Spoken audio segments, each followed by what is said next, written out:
கன்னியாகுமரி அருவிகளின் சொர்க்கம். தவறவிடக்கூடாத இயற்கை சுற்றுலா தலங்களை பற்றி பார்க்கலாமா வாங்க. கன்னியாகுமரி மாவட்டத்தில் நிறைய அருவிகள் இயற்கையான சூழ்நிலையில் அமைந்துள்ளது.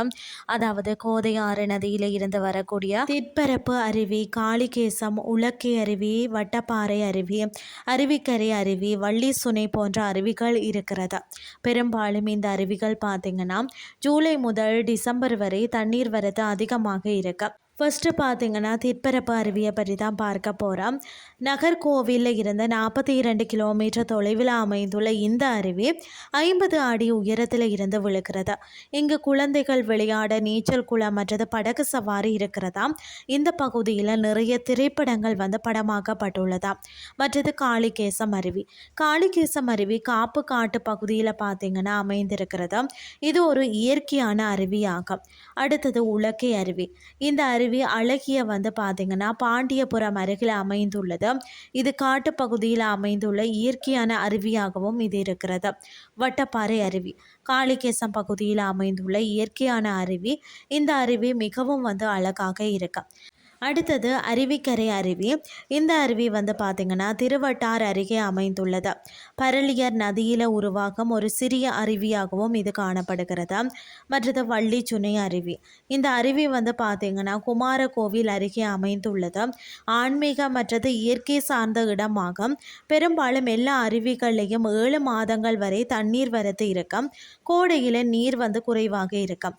ஜூன் முதல் பிப்ரவரி வரை அருவியில் சுற்றி பார்க்க உகந்த காலமாகவும் இருக்கிறது. இந்த அருவிகள் அனைத்தும் பார்த்தீங்கன்னா வனத்துறை கட்டுப்பாட்டில் இருக்கிறது. கன்னியாகுமரியில் 402 சதுர கிலோமீட்டர் பரப்பளவில் ஒரு வனவிலங்கு சரணாலயம் இருக்கிறது.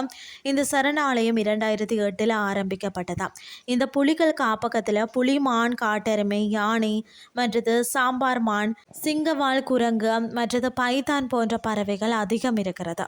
திற்பரப்பு அருவி பேச்சுப்பாறை அணையில் இருந்து 13 கிலோமீட்டர் தொலைவில் தான் இருக்கிறது. இந்த நீர்வீழ்ச்சி 300 அடி நீளம் கொண்டதாம். 50 அடி உயரத்தில் இருந்து தண்ணீர் விழுகிறது. இவை தவிர பார்த்தீங்கன்னா மேல்கோதை ஆறு, கீழ்கோதை ஆறு, கல்லாறு போன்ற இயற்கையான சூழ்நிலைகள் நிறைந்த இடங்களும் இருக்கிறது. அடுத்தது மயிலாறு. கோதையாறு மலையில் தோன்றக்கூடிய மயிலாறு பேச்சுப்பாறை அணையை சென்றடைகிறதா. இந்த நதி இரும்பு பாலத்தின் அடியில் ஓடி வருகிறதா. கிளவியாறுன்னு சொல்லக்கூடிய ஆறு பார்த்திங்கன்னா கீழாமலை பகுதிகளில் தோன்றி பேச்சுப்பாறை அணையில் சேர்க்கிறதா. அடுத்தது கல்லாறு. கோதையாறு மலைப்பகுதியில் தோன்றி கல்லாறு அருவியில் விழுகிறதா.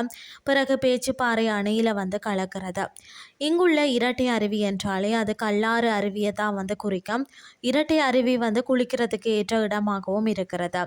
அடுத்தது சித்தாறு அணை. வனப்பகுதியில் 2 ஆறுகள் தோன்றி கோதையாறு நோக்கி செல்கிறது. குளிப்பதற்கு ஏற்ற இடமாகவும் இது இருக்கிறதா. பேச்சுப்பாறை அணையை பொறுத்த வரைக்கும் இந்த அணை 48 அடி உயரத்தில் இருக்கிறது. சுற்றுலா பயணிகள் அதிக அளவில் இங்கு வருகை தாரார்களாம். திற்பரப்பு அருவியை ஒட்டி தான் மகாதேவர் கோவில் உள்ளது. கோடை காலத்தில் இங்குள்ள அருவிகளுக்கு சுற்றுலா பயணிகள் அதிகம் வருவது வாடிக்கையாக உள்ளது.